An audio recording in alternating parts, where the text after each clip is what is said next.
And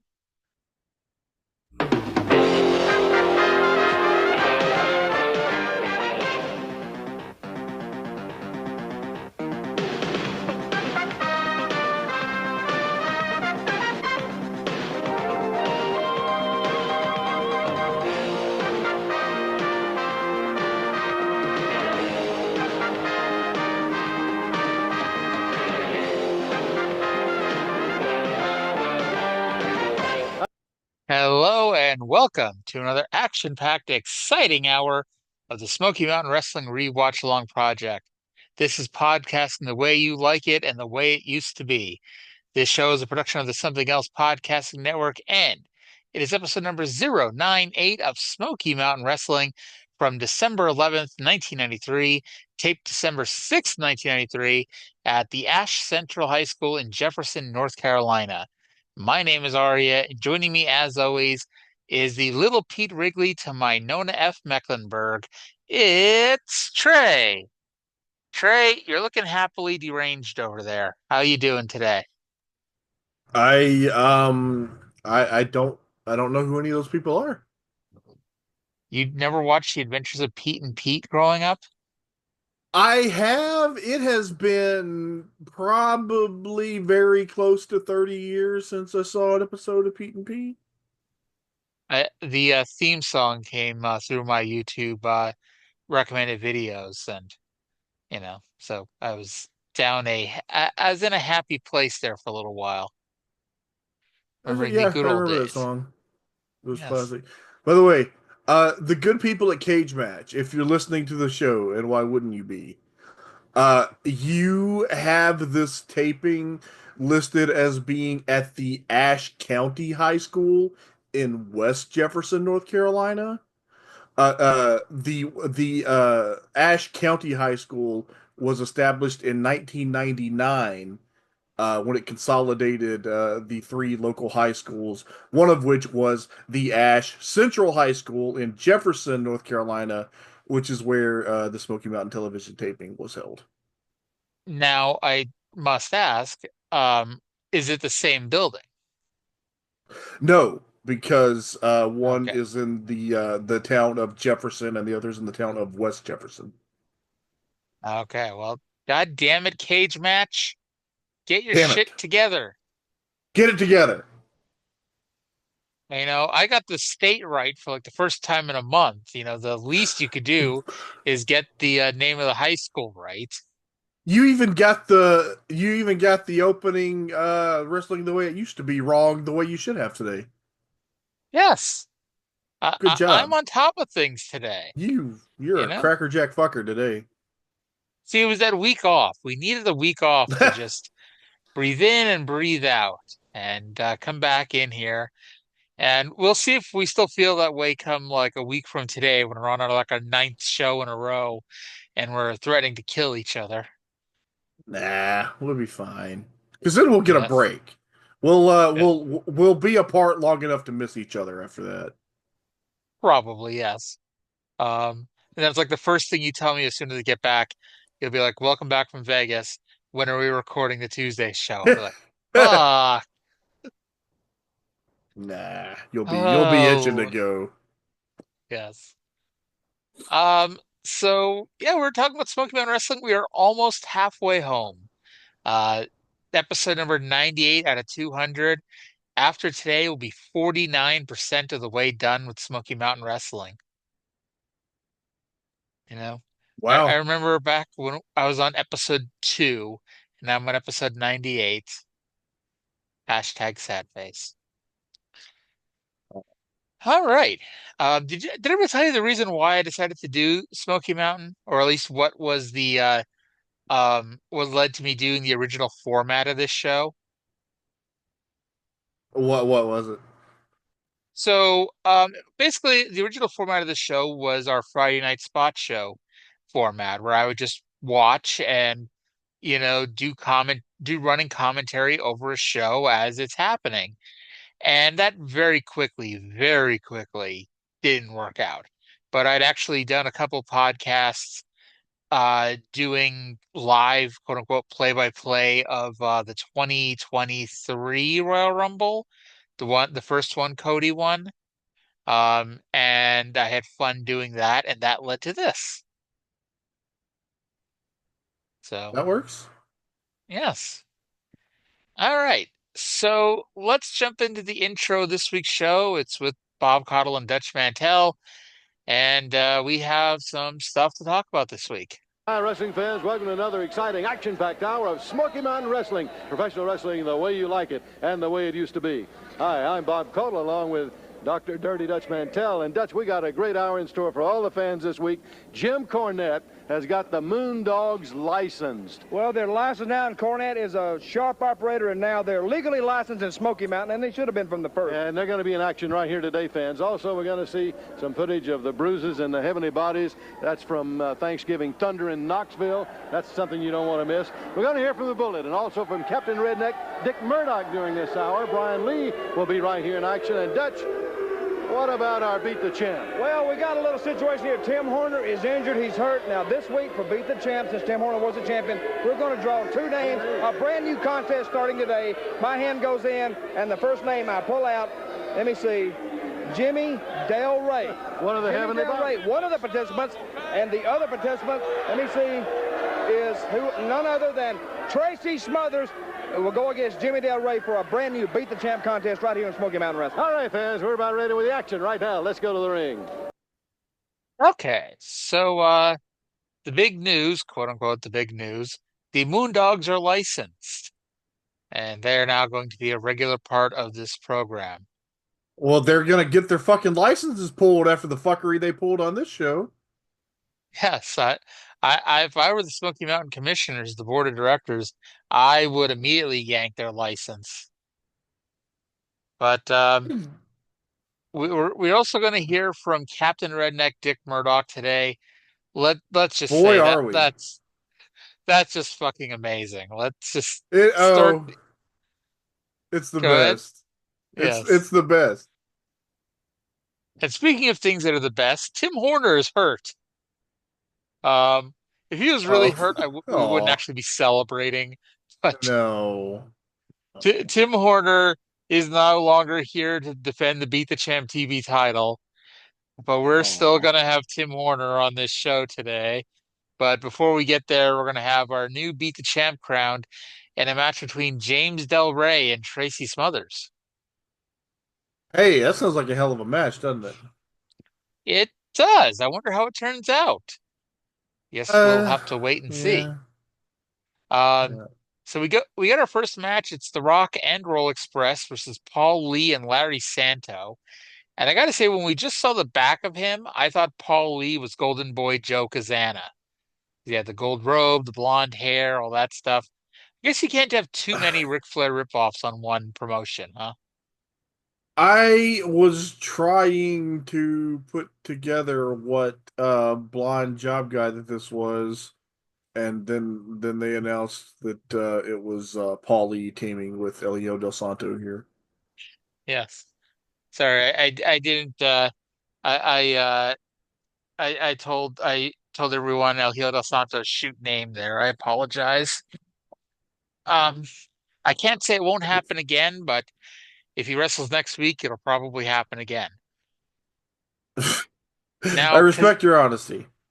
yes, Caudle calls Tracy versus Jimmy a Lulu, and this is not the first time he's described a match as a real Lulu. So I had to go to Google to find out what a Lulu is. What And did you according find to out? Google, a Lulu is an outstanding example of a particular type of person or thing. That that Oh, describes Tracy Smothers versus Jimmy Del Rey. What do you think?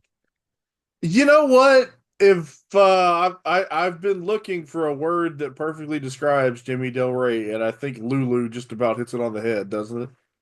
Yes, if this show Is had subtitles, we would call it a real Lulu this week.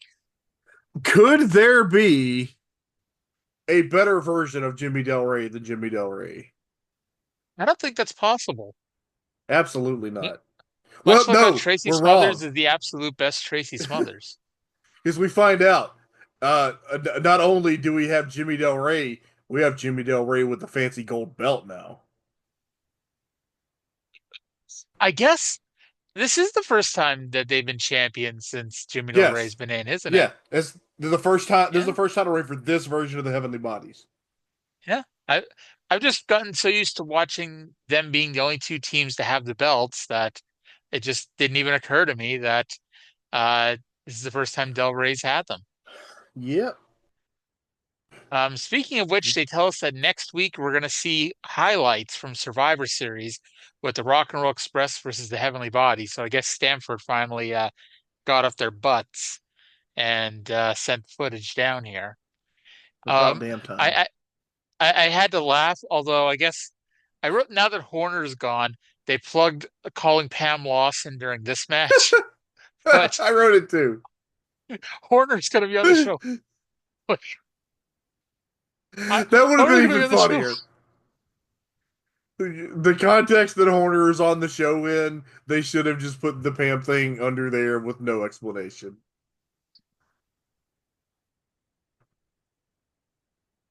I don't want to shock anyone, but the Rock and Roll Express won with a double drop kick.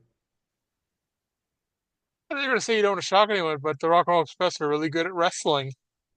They Um, are, and really good at double drop kicks. so by the way, I know that Ricky and Robert slept with everybody, but do you really think they wanted Horner's sloppy seconds? I I bet I bet she was there sloppy seconds first.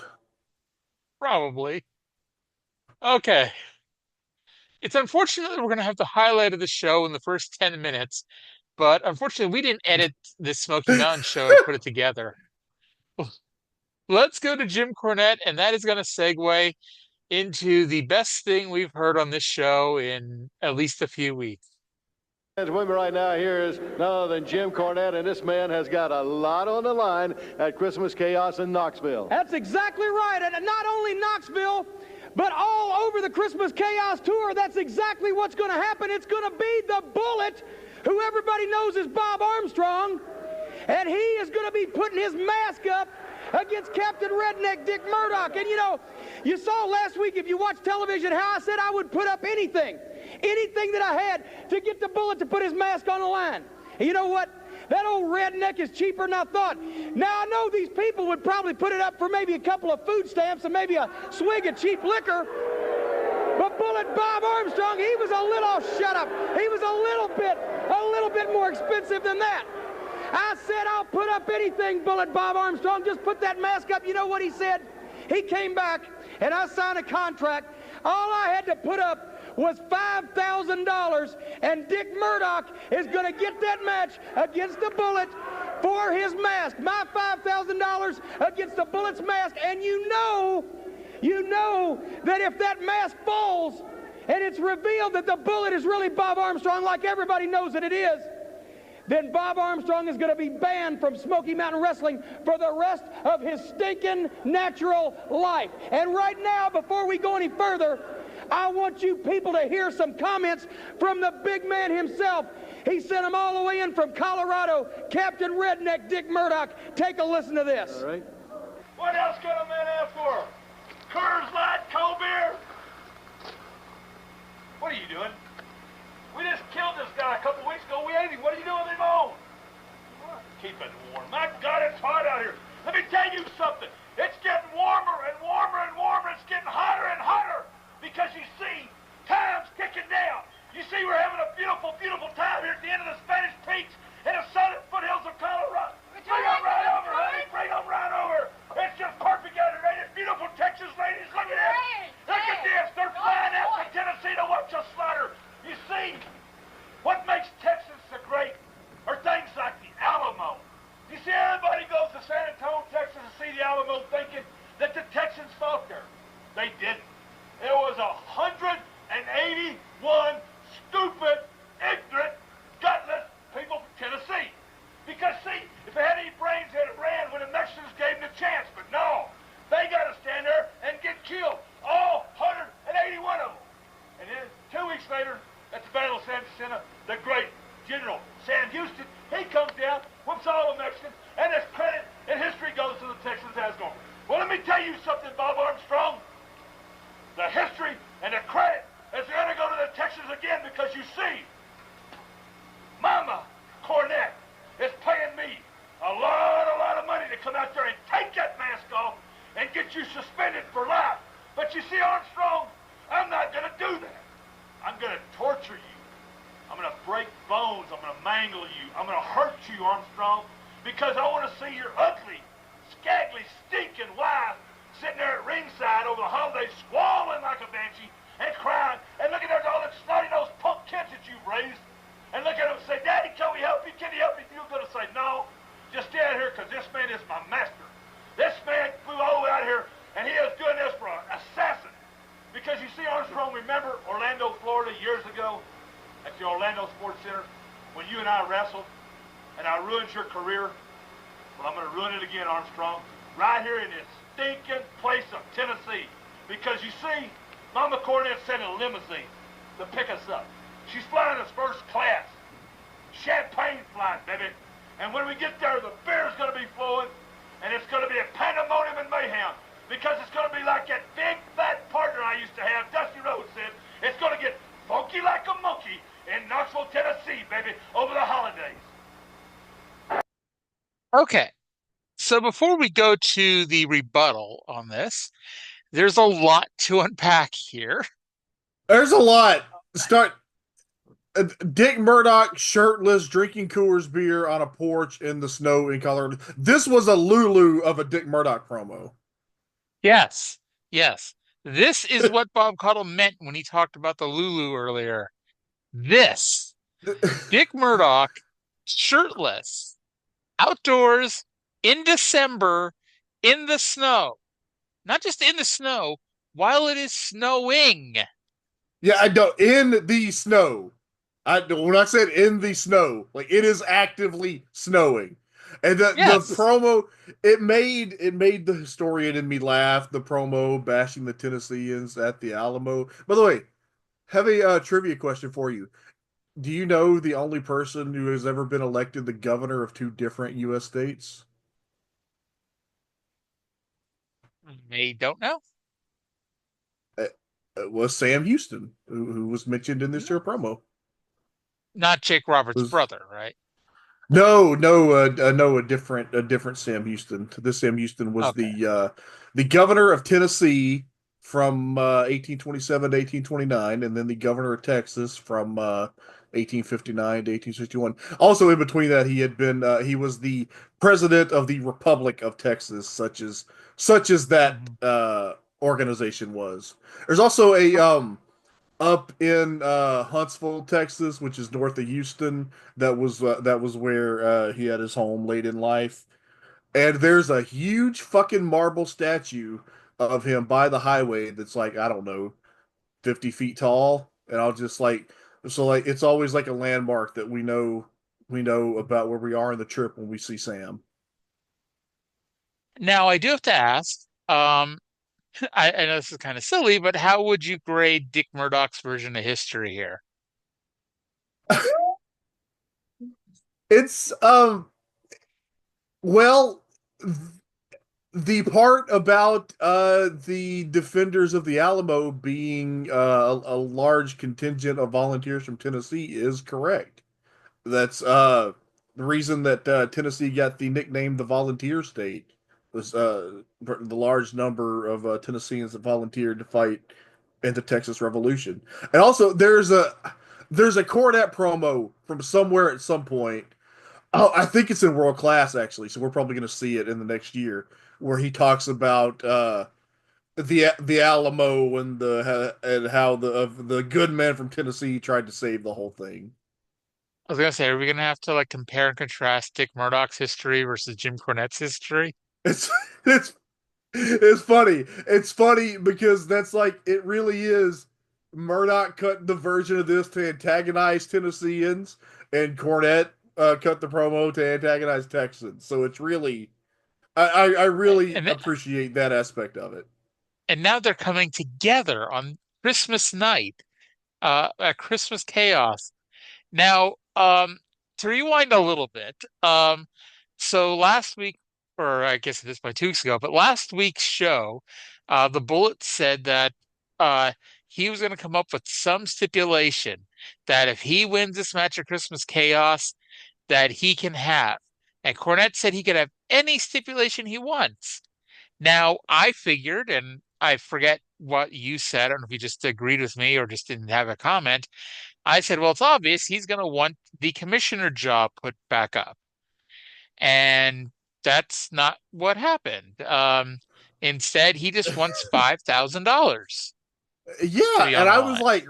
I was like, really? $5,000? I feel like you could have gotten more. Oh, but one more Well, thing before we move on, before we move away from Dick Murdoch, I just wanted to mhm. note the reason that he is drinking Coors beer in particular, which he was living in Colorado. He had a job working for Coors where essentially his job was to go to bars and be Dick Murdoch and socialize with people and get them to drink Coors. That's tremendous. I Yes.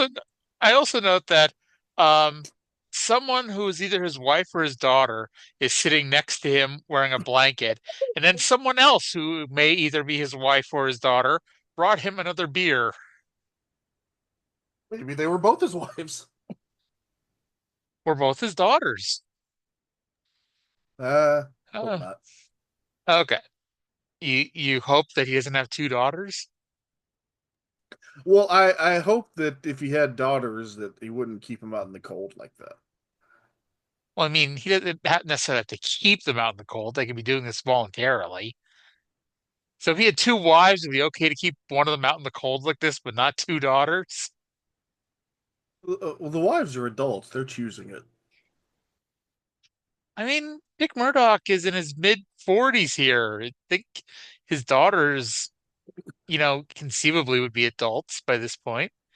Anyway, um, so let's now go to the Bullet, who is going to turn our elation into confusion with this promo. Let's go there right now. All right, Jim, as you say, you signed that contract, $5,000 against the mask, and that's what it's going to be in all the other cities for Christmas Chaos. But that's not the case in Knoxville, Jim. What are you talking It's about? something much more dear to you than $5,000 in Knoxville. And if you don't believe me, just watch this. Let's hear from the Bullet, and you'll see. Wait a minute, I don't want to hear from them. You know, this is a special Christmas coming up for the Bullet. It's either put up or shut up for me. Jim Cornette has brought in Captain Redneck himself, Dick Murdoch. He's a big bad man from Texas. He's brought in Texas men before. I know about that stuff. But on Christmas night right here in Knoxville, it ain't just money we're talking about, Cornette. You didn't mind signing the money contracts at all. It didn't bother you a bit. You can write a check, get that much cash money from your mama anytime. But besides the money on Christmas night, if I do beat Captain Redneck Dick Murdoch, not only have you got to give me $5,000, you, Jim Cornette, have got to shave your head right in the middle of the ring right here in Knoxville. What a Christmas! What a Christmas! Chaos! Oh, that ain't even the word for it, brother. Everybody will be excited because I intend to beat Murdoch. I'll find a way, shape, or form because I want to see your head bald. I want to be called the greatest scalp hunter in the history of the great Smoky Mountains. I want to be compared with Daniel Boone. I want them to call me Geronimo, the man that shaved Jimmy Cornette's head on Christmas night, December 25, 1993. Dutch, come here, Dutch. What? Wait a minute. What are you talking about, Caudle? He says it's my hair. It's my hair on the line in Christmas night against the Bullet's mask. Shut up. My hair? Do you mean to tell me that if the Bullet beats Dick Murdoch Christmas night in Knoxville, they're going to shave my head? That's right. The hair comes off. Jimmy, you better look at that a little closer. Dutch, you got a lawyer, don't you? Yes, I do. You got a lawyer? You got one in town? Yeah. They can't do that. Hey, shut up. How would you like me to be bald? They can't do this to me. That's what it says, fans. That's the way it's going to be. That's what it's going to be in Knoxville at Christmas Chaos, and we'll be back. Right, Bob. Okay. So I don't want to spoil anything for anyone, but two things are true. Bullet Bob Armstrong is here until the bitter end with Smoky Mountain Wrestling, and Jim Cornette is not getting his head shaved. So we're gonna get fucked on another stipulation. I mean, I guess I can't tell you 100% for sure that they do not shave Jim Cornette's head, except I'm an avid WWF historian, and Jim Cornette never showed up on WWF television bald or with like a closely cut head of hair. Yeah, I don't know. I haven't seen the whole time, but I know by WrestleMania 8, he or WrestleMania 10, he had his regular Jim Cornette hair. But Yeah, he gets his head shaved in 84. Is that maybe. during the last Stampede? I don't think Or is it so. after? I think the last Huh. Stampede is just him wearing a dress or a diaper. Or a baby bottle. Well, he Or won't be wearing the baby sucking the bottle. baby He'll be bottle. drinking from it. Yes. Yeah, it was well, I'd rather wear the baby bottle than drink the diaper. Even a dry diaper, that would be difficult. But yeah. Uh, so let's just say this. Here's the positives. Nobody throws an epic tantrum better than Jim Cornette. And That is this was, undisputedly true. yes, and this was an epic temper tantrum over what's happening. And I Yes, it guess was. we'll wait and see. Like I said, I am confident that neither side is losing in this match. But Cornette was, But here's a good vocabulary word for you, apoplectic. that is a good $5 word. I really love it's such an old term, but I learned it from a movie that I love telling people don't have an apoplexy. What movie was that from? The movie that I always think of is The Undefeated with John Wayne and Rock Hudson. I'm Okay. sure that that word was in many other movies, but there was a funny line that was burned into my mind at a young age. I'm John Wayne at the first Thanksgiving, Pilgrim. Happy Happy Thanksgiving, Thanksgiving. Pilgrim. Yeah. Uh, Apoplexy so was like I'm sorry. no worries. Go ahead. Apoplectic means overcome with anger or extremely indignant, but it used to mean specifically having a stroke. But then people also used it to mean just having any kind of like major episode, like a heart attack would be called an apoplexy in some conditions. But anyway, Did there's you the hear that, vocabulary Elizabeth? lesson. He's coming to join you. You know, it's funny. Uh, My wife's name is Elizabeth, and it's I've never thought to do that. to have the Probably because my fake wife, yeah, Edward heart probably because attack. my wife is alive. That may be why. That would be a good reason to not pretend to be dying of a heart attack to go see Elizabeth. Yeah. Now, tell the truth. At least part of the reason why you began dating her and eventually married her is so you could do your Macho Man Randy Savage impression. Ooh, Yeah. Elizabeth, yeah.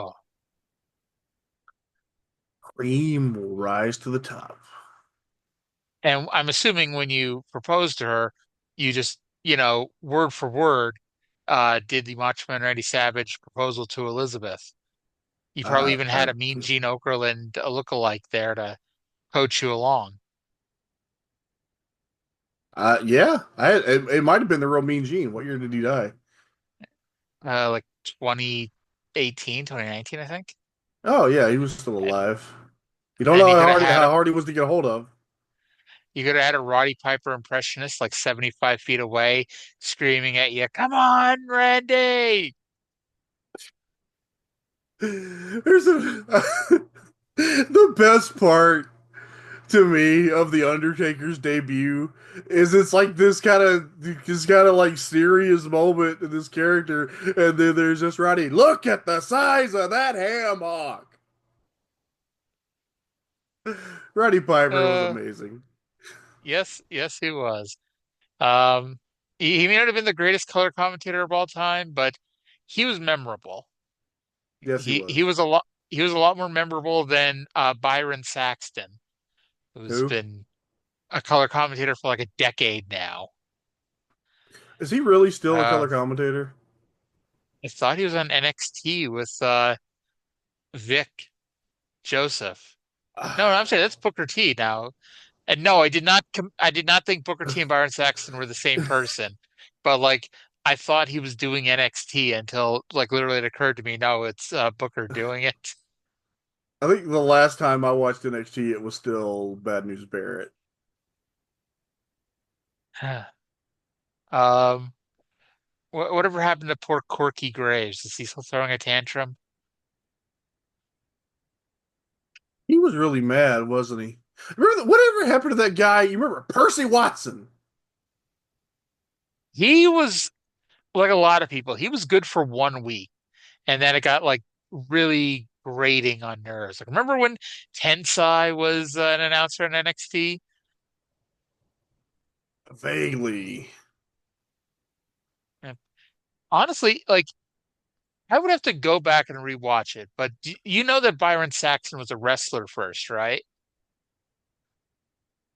Very vaguely. I feel like I Okay. didn't know that, and then I found that out, and then I forgot again, but I recognize it. So he was one of the rookies on NXT season 4, which was the first season that was completely WWE.com based. It was the one with Johnny Curtis, Derek Bateman, Brodus Clay, and a few others. Right. So the Okay. first week they're doing the intro promo, and Byron Saxton does the smarmiest heel promo, like, oh my God, you want to go punch this guy in the face. And it's like, oh my God, he's like, and I remember watching and thinking, oh my God, he's going to be a great fucking heel. Like, I don't know if he can wrestle, but like, man, him talking is fucking amazing. And then he never did anything nearly that amazing ever again.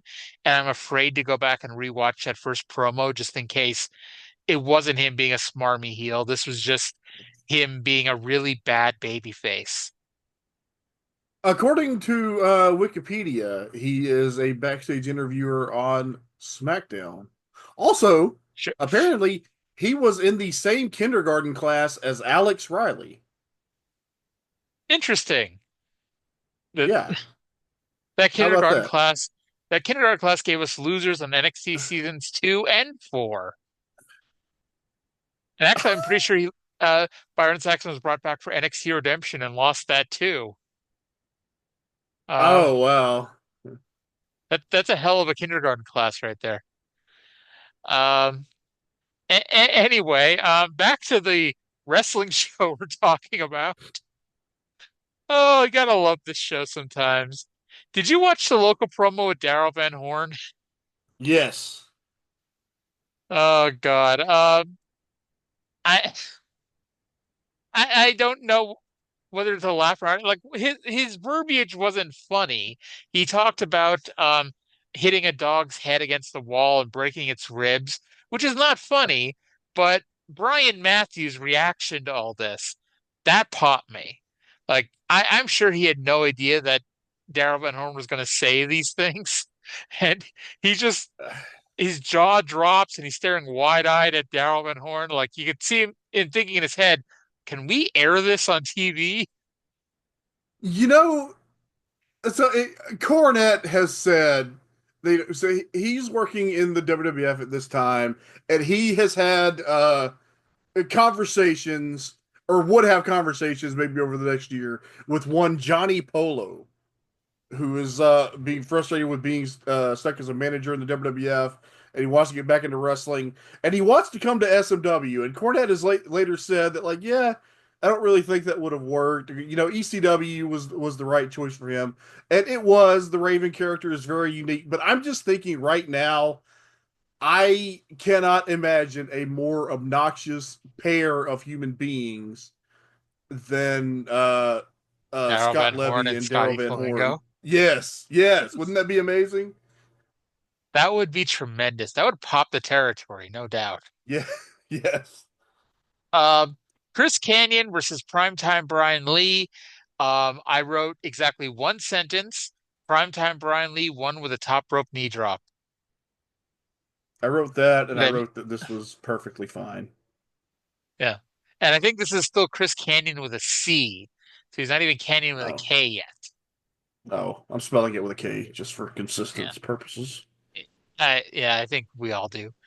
Anyway, back to Jim Cornette because he's all over this fucking show. And this time he's with the Heavenly Bodies, and oh man, we're having some worst promo of the show contenders coming up here.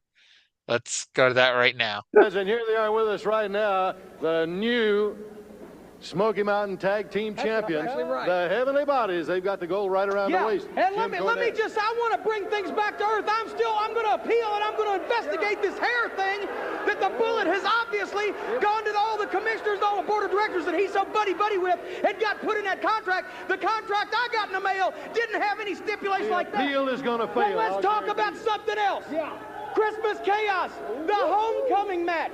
Mike and Doug Furnace going up against the Heavenly Bodies.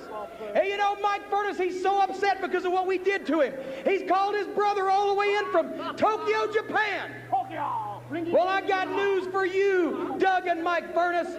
You got a rude surprise coming up. And you know, everywhere I go in East Tennessee, I see the color orange.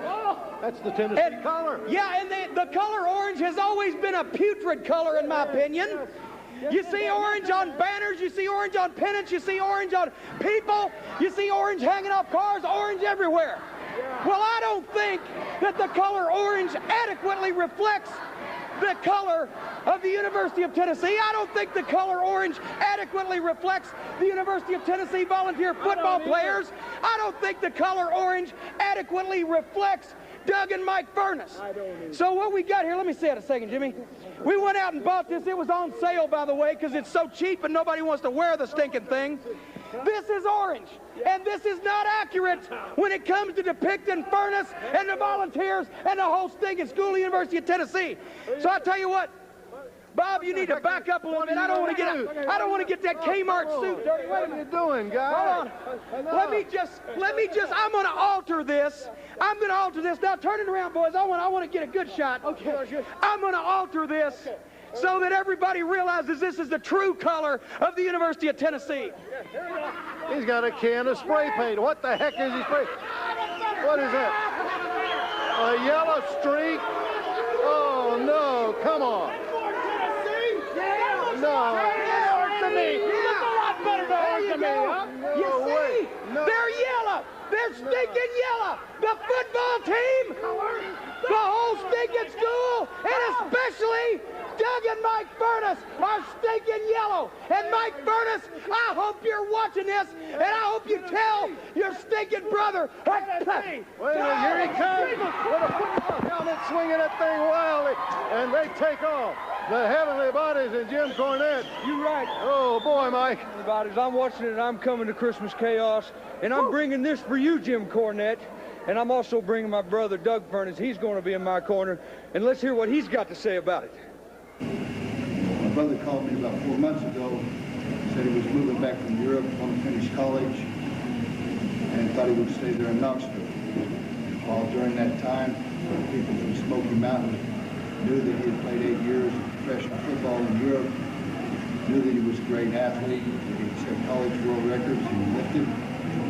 So they gave him a call and wanted to know if he'd be interested in moving into professional wrestling. He called me, we talked about it. I told him I thought it would be great. And one day he and I'd be in the ring together, just like old times, just like when we was in the field. Well, what I didn't know was, during one of his first interviews, that Cornette and a couple of his bums were going to come out and jump him. Well, let me tell you something, Cornette. Well, I know what it's like to have a partner. I've got a great partner in Japan. Pritchard, the difference between having a partner and having a brother is almost. You'll almost do anything in the world for your partner. But for your brother, he almost disappears. We got you both coming up in Christmas Chaos, and I guarantee you, as not a tougher guy in Knoxville than the guy that's going to be standing in my corner. Cornette, I just pray you get in there and get in our way. Because if you do, Christmas chaos is going to be all over you. So, Trey, I have to ask you a question. Would it be intellectually dishonest to clip Jim Cornette saying, "Let's talk about something else," and put it at the beginning of our show? No, absolutely not. That would be brilliant, and you should do it immediately. Good, because I was definitely planning on doing that as soon as the show ended. Um, Yeah. so So I like to think that Mike went into the production truck and he had his football helmet in one hand and a VHS tape in the other hand, and he handed him the tape and he said, "I'm going in, have that queued up to play in 1 minute." see, I want to believe that he had that, and he went to the production truck, gave him the tape, and go, "If I run in on Jim Cornette on this episode, play this tape." Oh, okay. So you think he thought ahead? Yes, yes, yes. I don't think he's smart enough to not think ahead in this situation. Um, Well, he did so it. He did think to have the tape. yes. Jim Cornette is having a bad month with contract negotiations here, since this is happening at the same time as on the WWF. He just got back the contract for the Royal Rumble match with Yokozuna and The Undertaker, which had the stipulation that it's going to be a casket match that he was unaware of. Mm. So I think Jim is wearing himself a little too thin here. I think it's possible he's confusing his contracts and he's mixing everything up. And this doesn't spell, anything good for the future here of either Yokozuna or the Heavenly Bodies or the Moondogs. He Or I he guess Killer slipped that Kyle, who's one. still around. He slipped that one over Luger before SummerSlam and got cocky, and now he Yeah. keeps slipping up. I don't know. I just keep thinking about how much I wish this match was the Heavenly Bodies against the Can-Am Express. Oh yeah, I guarantee that match would be 8 million times better. But I also see where Mike Furness got his promo ability. Yeah, look, Uh, hey, Doug, look, there's a reason that most people that are aware of both think of Furnace and LaFon as all Japan guys and not so much about that WWF run. but they were the By the way, greatest tag team in the history of the World Wrestling Federation. this was the segment where we got to see Jimmy gyrate in his gold belt, and it was wonderful. He was very proud of his new championship It's cummerbund. so proud. No, Look at he just looks so happy. And I now, laughed at uh painting a yellow streak on the orange shirt that you could barely fucking see. oh yeah, there were two things about this segment. First was the yellow streak, and the second, in case you forget where we told you the show was from 40 minutes ago, they're in North Carolina. Do you really think that this crowd of North Carolinians gives two solid fucks about Tennessee football? Yes, because this is close enough. This part of North Carolina is close enough to like East Tennessee that there's a lot of Vols fans. Look, I'm from the Hey, part of Hoss. Arkansas. No, well, yeah, I'm in Texas. I'm not from Texas.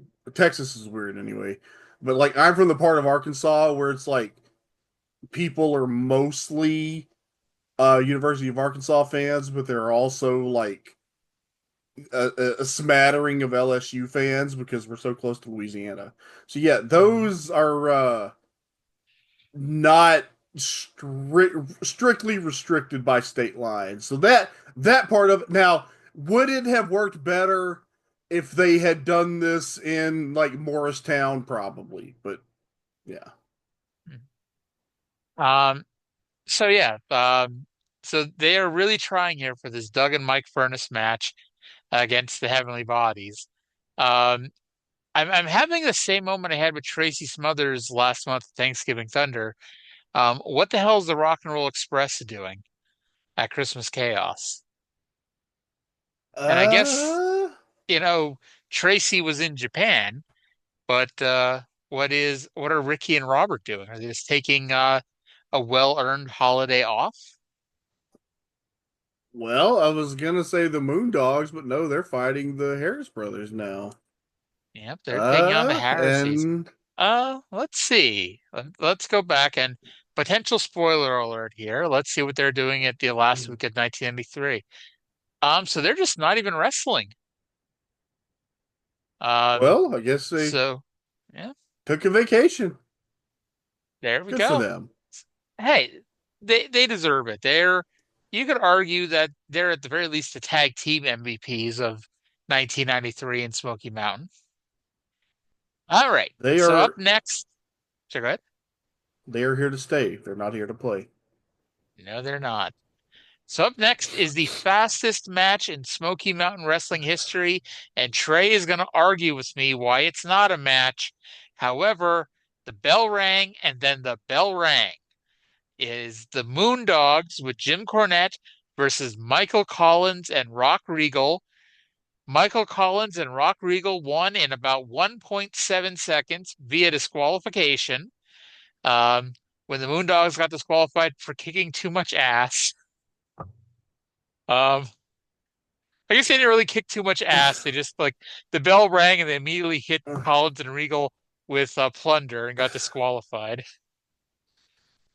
But then because their match Yeah, had to go 5 minutes, we had to watch 4.5 minutes of them beating up Michael Collins and Rock Regal with weapons.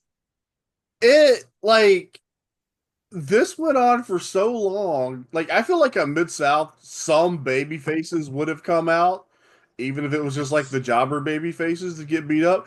I guess Michael Collins and Rock Regal must have pissed everybody off in the locker room, so they said fuck them. They have no friends. By the way, Isn't Michael Collins an author? I am sure there's a significant author named Michael Collins. There was also a significant uh, uh, uh, player in the Irish War of Independence named Michael Collins.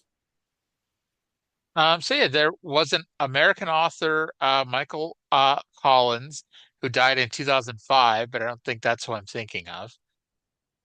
Anyway, so Michael Collins and Rock Regal, I don't know if you'll ever hear those names ever again on this show, but you at least heard them this week. They may retire undefeated at this point. They pick up the win here, and then the Moondogs beat the holy living shit out of them for 5 minutes. And then, This sorry, go ahead. this plunder brawl, it gave me a perverse desire to see the Moondogs versus the Public Enemy. Well, in case that wasn't enough Moondogs for you, we then immediately go to clips from Thanksgiving Thunder in Knoxville, where the Harrises beat the Heavenly Bodies when the Moondogs approached them with their giant bones. I was I'm personally sorry, surprised that such large men would have giant bones, they but approached them with their giant bones. is that not what happened? All right, I guess so. Yeah. They approached the Harrises with their giant bones and beat them upside the face with them. Um, and we had a 4-on-2 beating where and included Del Rey giving both of them the poon salt. Um, I don't know why we needed back to back footage of the Moondogs beating people up with plunder. This was 7 full minutes of the Moondogs hitting people with plunder. Well, now you know that the Moondogs like to plunder people. Well, we now are going to go to the Harrises, who are going to allegedly cut a promo. I say allegedly because I'm going to play it, and you tell me what the fuck they said. to ever be anywhere in professional wrestling. Absolutely out of control, but they got the showdown coming with these big guys right here, the Bruise Brothers. At Christmas Chaos, a showdown is coming. And I think I like you, Moon Dogs. I can take anything you put forth, boys. You had an old-fashioned mugging. You come get us. I can take chairs. I can take boards. I can take anything. Bring it on, Moon Dogs. Show us what you got. Christmas Chaos fans, it's going to be a showdown. The Bruise Brothers and the Moondogs. And we'll be back. I think Cottle had a hard time keeping a straight face on that one.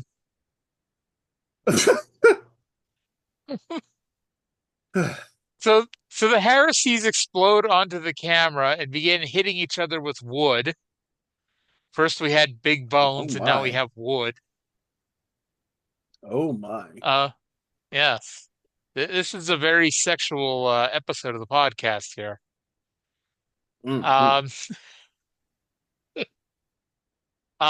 Yeah, so the heresies went to wrestle the Moondogs, I think. Yeah, I guess so. Yeah. I know you don't speak Mountain Man, but any clue what that bellowing was at the beginning of the promo? Yeah, they want to fight the Moondogs. It's self-explanatory, I thought. Okay, then. All right.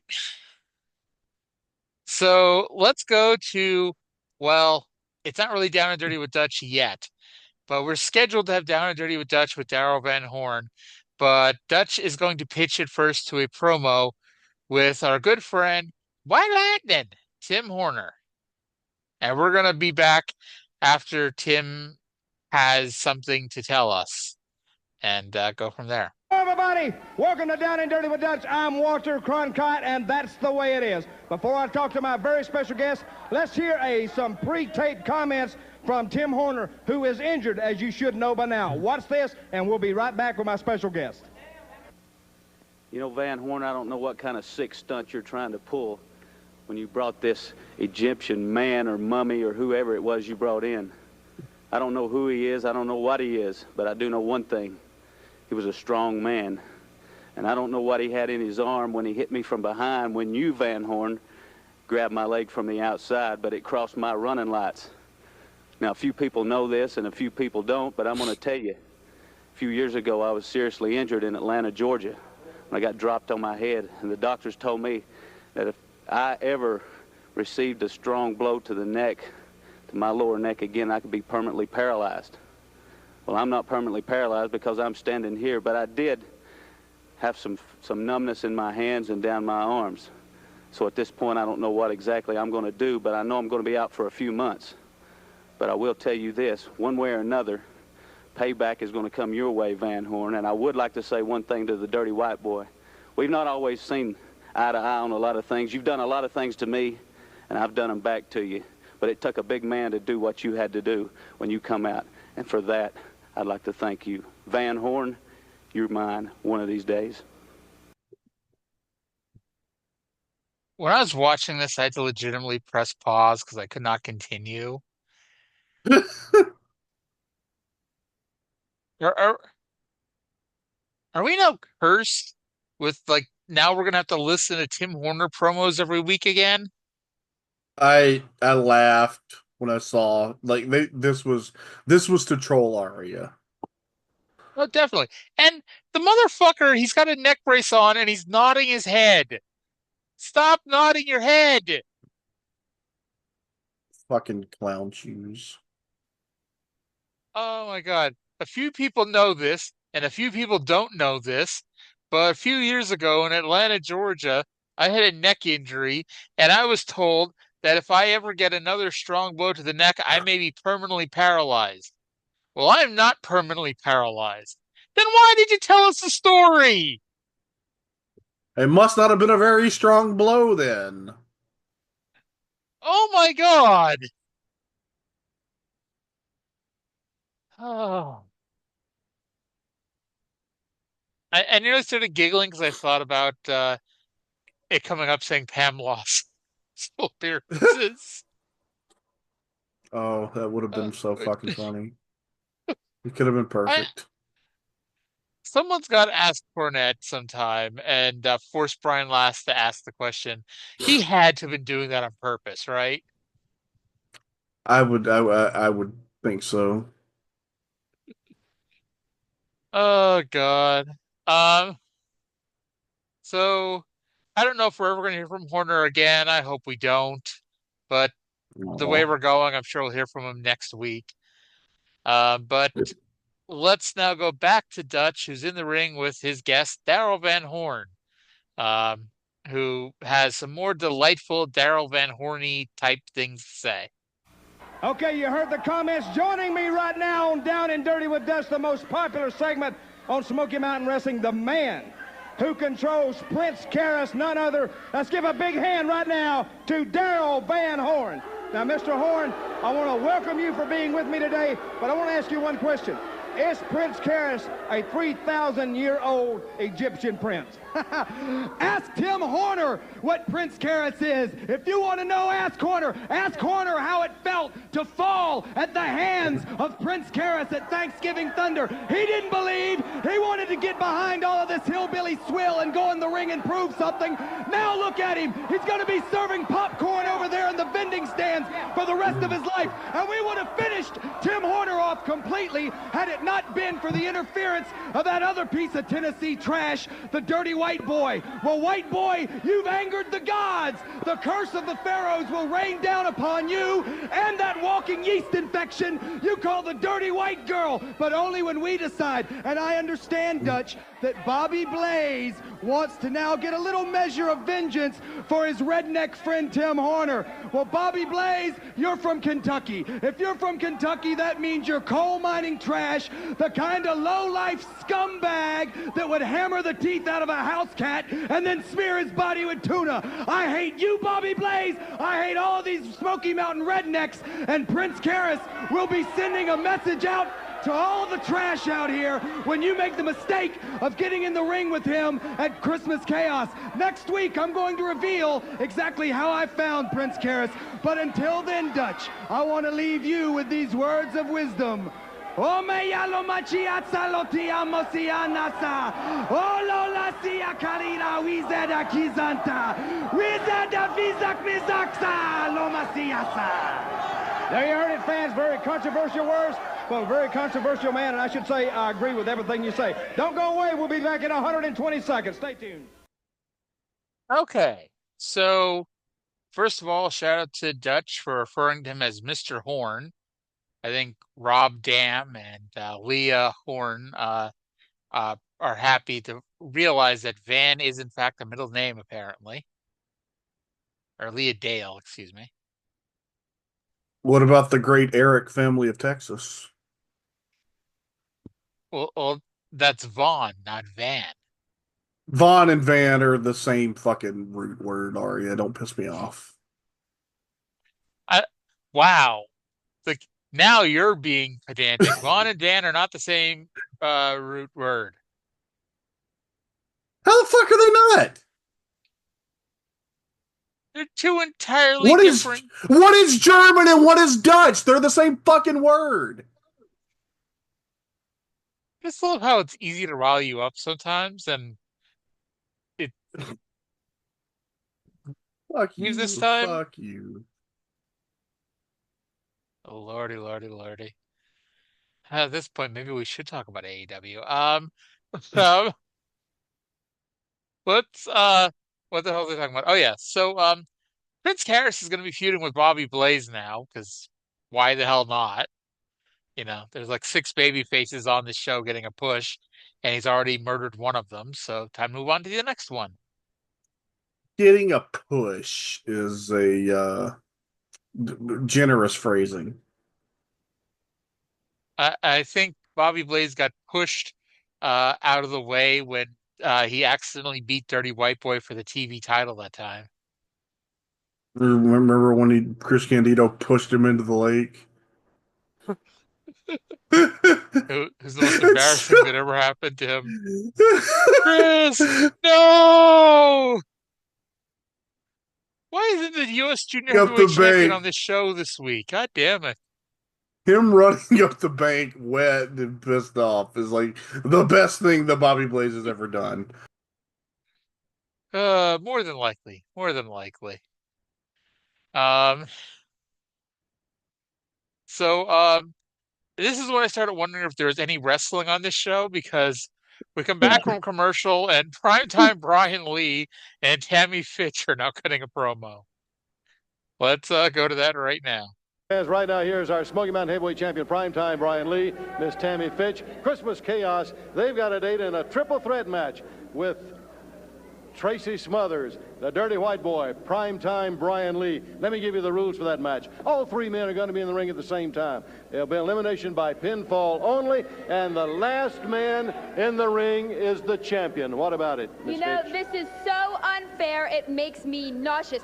Brian is just starting to get comfortable being the champion, having the title, wearing that belt around his waist, and now he's got to go in the ring with not one, but two idiots. Tracy Smothers, who couldn't get the job done before, who says he deserves another title match now, and the Dirty White Boy, in my opinion, never deserved a title match to begin with. He should be an opening match in wherever the hell we are. But you know, the worst part about it, not only does Brian have to look across the ring at them, I have to look across the ring at the biggest sewer rat I've ever seen and hope she doesn't give me rabies. Brian, can we go on vacation that week instead? We might just do that, baby, but I'll tell you what, Bob Cottle, it's the test of all tests for primetime Brian Lee. See, it comes down to this. The bottom line is Tracy Smothers and Dirty White Boy bumpkins, just like all you bumpkins out in TV land. They couldn't take out prime time. You know, it's just like my teacher back in high school when she'd give me a pop quiz on Thursday and run the big test on me Friday. What I do? I cheated. So I tell you what, when I step in the ring with you two punks, I'm going to do something that's never been done before. Not only am I going to beat two men in the same night, but I'm going to beat them in the same match, Bob Cottle, and that's prime time. All right, Christmas Chaos fans, and a triple threat match. You got to feel bad for Brian. He's been champion for 6 months, and he's just now getting used to being the champion. And now we're putting him into a triple threat match, the first ever triple threat match. Did he not get used to being champion the first time he was champion? Apparently not. I mean, he was only champion for like 3 months. He has been champion since like July, hasn't he? Yeah. Yeah. I think you've been his good luck charm because I mean, he won the Beat the Champ. He was the first person to retire undefeated, and then he hooked up with Tammy Witch, and then he almost immediately won the Smoky Mountain title.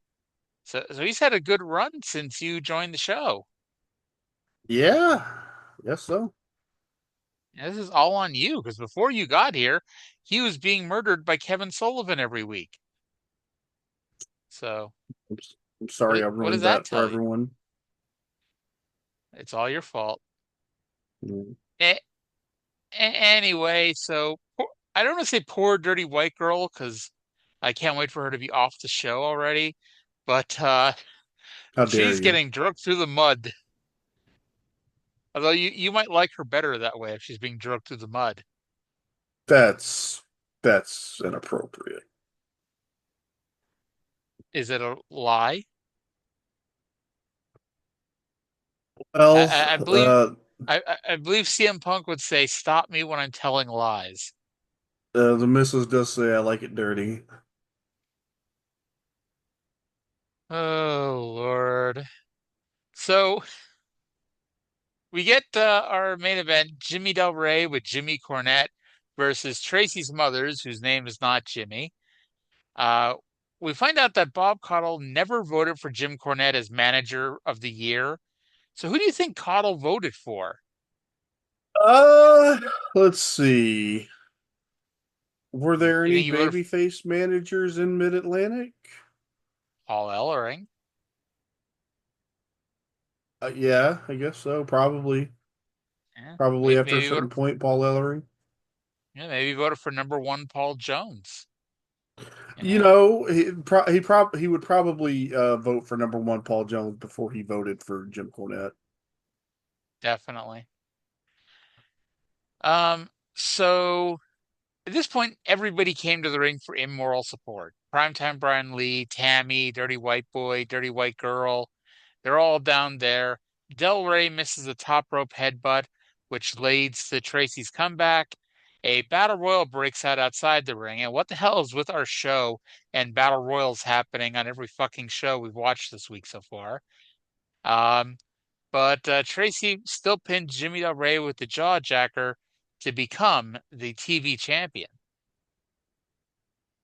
Yeah, the what wrestling we got here was really good. We just got ever so little of it. Yes, I guess I shouldn't really be impressed by this, but like Tracy stood on that top rope for a while. Jimmy Del Rey was like he had his back to Tracy for like I don't know, a good 5 seconds, like before turning around and getting hit in the jaw. Incredible balance. I ain't got that kind of balance. Nope.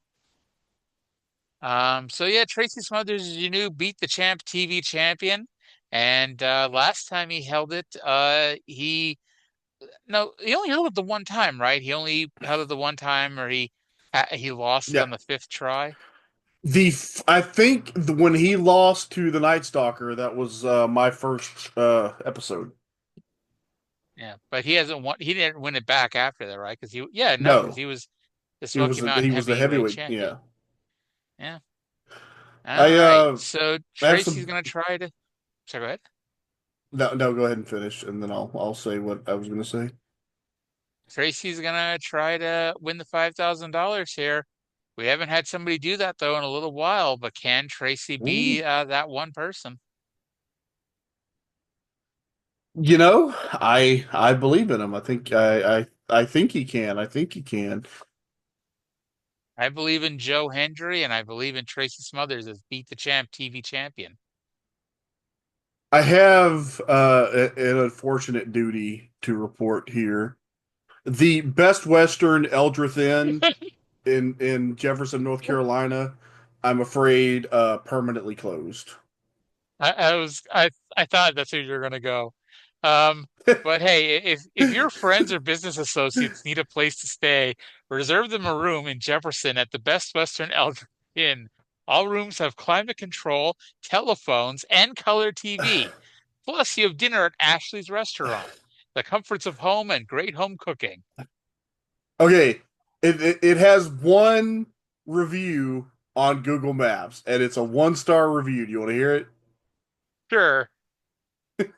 From Rich Richards 9 years ago. Oh, he posted all the photos too. Oh, well. Do not stay here or eat in the adjoining restaurant. The reasons are too numerous to list. Just take my word for it.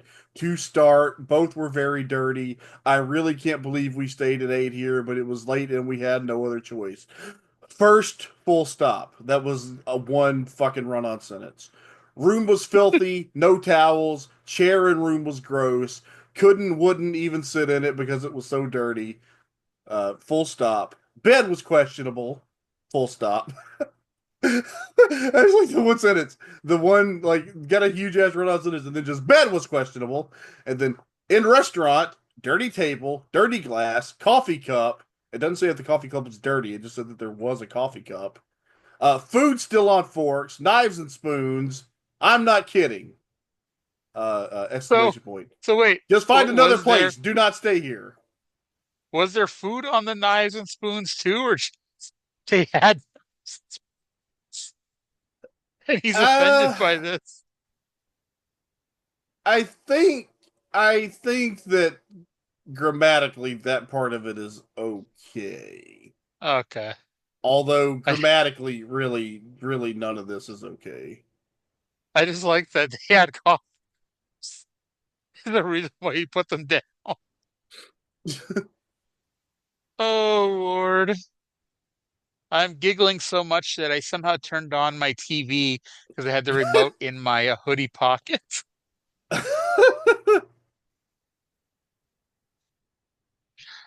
Oh Lord. What- And who's to say we don't have fun talking about the best Western Eldritch Inn? Uh, God. The only podcast. The only podcast wrestling or otherwise, that reads you the Google review on the Best Western Eldritch Inn in Jefferson, North Carolina. But isn't it, at least that's better than the last place that they plugged? Because didn't that place go to business like 6 months later? Oh, it's been a while. It's been a while since they plugged the hotel. I thought it was like a month ago they did it. I just remember we did one where maybe it wasn't a hotel, maybe it was No, it something else was that they plugged it. that we looked It up was and it like went a out of business meat. 6 months later. Was it like a meat packing or something like that? Am I remembering? I don't remember. Anyway, while we try to remember, let's go to a show closing promo with the Dirty White Boy. Right now, here they are, the Dirty White Boy, Dirty White Girl. What'd you two come out for? To sort of even things up? I didn't come out to even anything up. What I came out for is I cannot stand primetime Brian Lee and that little tramp that he carries around with. I can't stand her either. So the reason I came out is you're not going to get over anybody anytime, because I'm setting a goal in my life, and that's to make your life a living hell with all my power. And Christmas Chaos is coming up. Triple threat match. 3 men in the ring after one thing, and that one thing is the Smoky Mountain Heavyweight title. Primetime Brian Lee, Tracy Smothers, and the Dirty White Boy. And no matter what it takes. All right, and here's Smothers. Tracy? White Boy, a couple of weeks ago, you come out and help me. Tonight, you come out to try to help me again. I told you before, I don't want your help. I don't need your help. And I don't want to owe you for nothing. Because come Christmas Chaos in the triple threat, we're going after the same thing, the Smoky Mountain Heavyweight title. And I intend to do what I have to do to be the Smoky Mountain Heavyweight Champion for a 3rd time. All right, White Boy. Well, fine and dandy. I don't want you to owe me nothing, not one thing. Because come Christmas Chaos, what it's going to boil down to is 3 men walking in that ring. And the Dirty White Boy, along with the Dirty White Girl, will walk out the new Smoky Mountain Heavyweight Champion. Triple threat match, fans. That's Christmas Chaos. What an event that's going to be. Okay, so is Tracy becoming a dick, you think? Or is this just, is this acceptable enough because they did just have a really long feud? I think that Tracy's behavior is entirely reasonable given the context of their relationship. I mean, he doesn't trust the Dirty White Boy, but at the very least, it's like he accepts that the White Boy isn't just going to randomly assault him anytime they're within 5 feet of each other. So it's like that's at least a step in that direction. They're getting there. They're getting there. Yeah. Hey, it takes a little bit of time, but we're eventually going to get these two as friends and compadres. It's going to be awesome. I can't wait. Yes. T is for terrible, H is for hell, H is for hell, U is for ugly, G is for and jail. G is for jail, because a thug can't spell. You do a very good Tracy Smothers. At least in that regard. You have the inflection. You have the inflection down. I mean, to be fair, that's one. I don't say that one promo because he said that more than once, but that's one thing I've heard him say a lot is what the thugs stand for. Yeah. But yeah, so we're building to a 3-way, and we'll see what happens here. But do you think Tracy's gonna win his belt back? Do you think White Boy's gonna win the belt back, or is Big Head gonna keep the belt in Christmas Chaos? Oh, Big Head. Rocco's Modern Life. Rocco's Modern Life. Spunky. All right, so 98 down, 102 to go. Good episode of Smoky Mountain this week, I thought. Yeah. Okay. So, we're going to talk about what else happened in the world of wrestling this week. And Trae, do you know what happened in the world of wrestling this week? What week is this? December 11th, 1993. Tag League Finals? Yes, but that's not what we're going to talk about. So we're just going to mention a few quick headlines, and then we get to the one that has a lot to do with this very program we're watching. So first of all, Akira Hokuto retirement from wrestling here in December of 1993. And much like Conan earlier this year, Akira Hokuto never wrestles again. Yeah, I think her neck was fucked up, but obviously, obviously she will be back. But I think her neck really was fucked up. Yeah, I'm sure, there were very legitimate reasons for it, but yeah, she hasn't met Kensuke Sasaki yet on the North Korea tour, so she And has to come back. they have not yet kept the hotel awake with their love noise. Nor has Akira Hokuto become the first, last, and only WCW Women's Champion. Not yet. Yep. So Sid was officially fired from WCW as a follow-up from the fight with Arn Anderson in a hotel room. And Davey Boy Smith was fired also, allegedly due to too many no-shows. And spoiler alert, I don't know where you are in your 1993 watching, but Smith was scheduled to face Rick Rude at Starrcade for the WCW International World Title, and the word was he was actually going to win the belt, but he got fired and is going to be replaced by the debuting / returning Ray Traylor as the boss. Okay, that's where. Well, Yeah. I don't think I knew that he was in WCW that soon. I guess I didn't think he was there until into '94. Yeah. I only knew this because we had the Starrcade 93 videotape that we watched ad nauseum. Somehow we never fell asleep during that Nasty Boys versus Sting and Hawk match. 30 I minutes. have I have only 30 ever minutes. seen I think the Flair Vader match and the Dustin Rhodes Steve Austin match. So not the Shockmaster versus one of the Colossal Kongs. Yeah, no, I've never actually seen the show. I only saw those matches because they were on the WWE Starrcade DVD. The Essential Starcade DVD. Yeah. Yeah.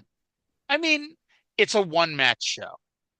Like I know Austin versus Dustin Rhodes is an all right match, but it's a one match show, you know. Yeah, it's a fucking great Uh match though. yeah, oh yeah. Bobby Heenan left the WWF. Heenan was offered a pay bump to move back to Connecticut and seemed willing, but then a week later they rescinded the pay bump and still wanted him to move to Connecticut, and they shook hands and parted friends. Um, Yeah. and then the big news buried in page 7 of the Observer that week. And it's only big news. Well, it's big news in general, but it's big news to us because it's Smoky Mountain related.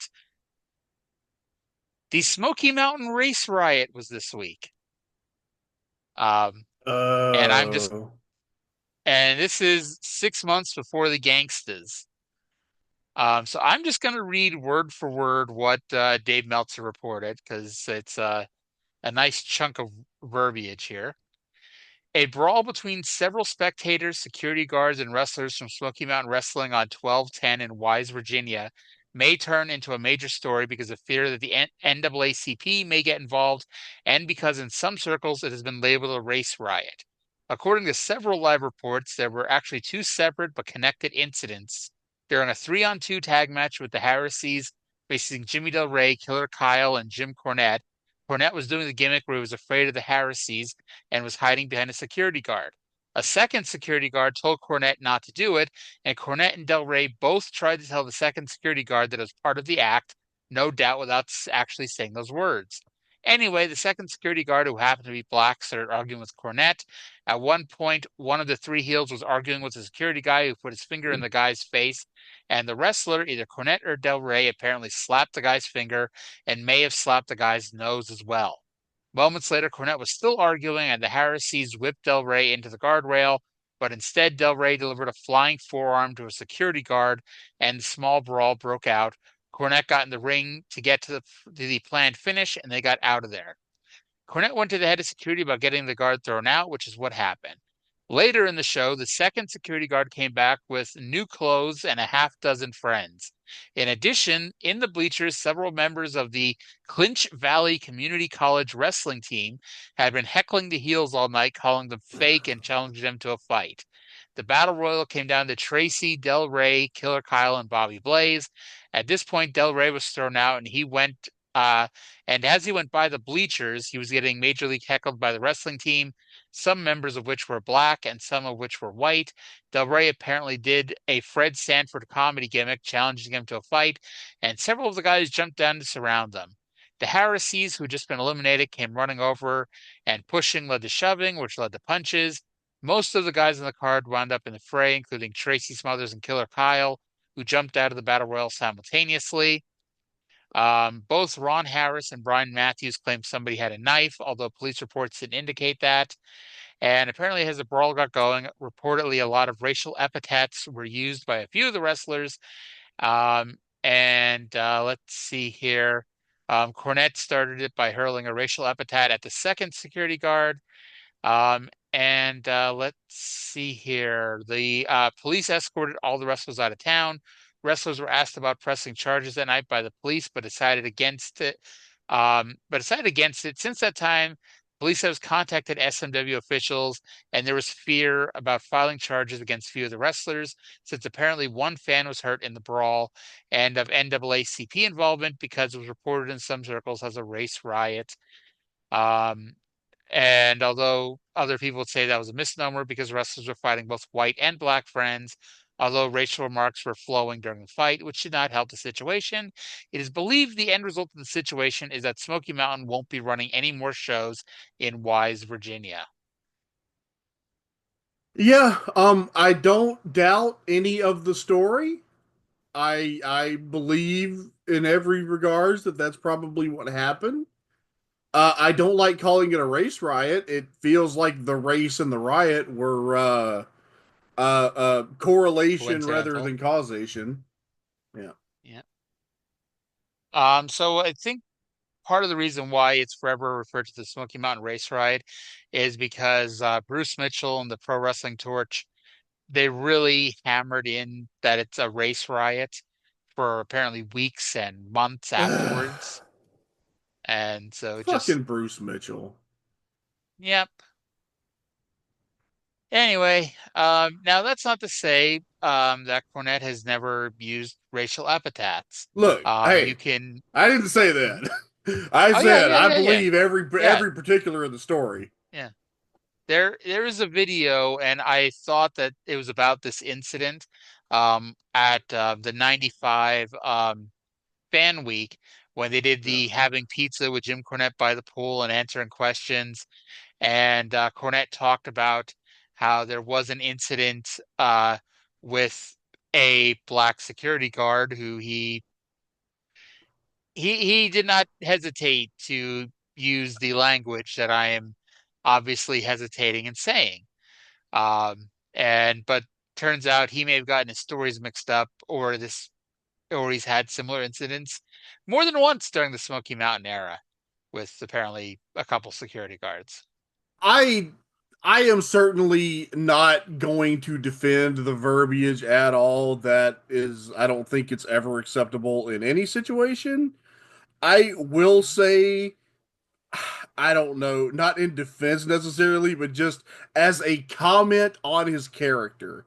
It's like, I don't think that when Cornette used that verbiage, like, I don't think it was out of like he has a particular prejudice against this race of people. It was, this is what I can say that is most going to piss off this person. Not that that makes it better. Definitely. No. Not that that makes it better. No. It's just and not that it makes it better, but like we say about a lot of things, this is 1993. And no, it was not socially acceptable to say it in 1993, but it's also not 2025. You know, Yeah. It's, yeah. That's all I can say. It's like, you know, it was 1993 and it was not Yeah. 2025, you know. Look, I'm Southern, which means growing up, there were people who I spent time around and thought were just the lovely, most pleasant people. But when they get around a certain group and in a certain mood, they'll let things fly that you didn't expect. See, I assumed when you were coming on to the show, when I found out you were Southern, that just meant like, your IQ was somewhere around 40, and you're on the smart side of Southern people. And yet you wanted me on the show anyway. Well, after the first 2 weeks, I wasn't sure, but then I smartened you up a little bit. Uh, did you smarten me up or did I dumb myself down? A little of both. A little of There you both. go. There you go. You thought I wanted a nice straight laced podcast, and I'm sitting here like, oh my God, I got two people like this. I will always appreciate you telling me like, yeah, as soon as you stop trying to do a good podcast, it was perfect. Yes, that's when this show took off. Yeah. But so anyway, I'm almost sad to do this because we've only been going like an hour and 25 minutes, but we got a lot of podcasts to tape this week, so I We say sure let's do. let's call it. Yeah. Let's call it a day. Yeah. Let's call it. Let's take Uh, it home. Let's go to the finish. All right. So listen to the Oh My God cast, available on all your favorite streaming platforms and even the ones you don't like to. And I hope you all enjoy listening to this fun little show. And we'll talk to you again in 7 days. Bye.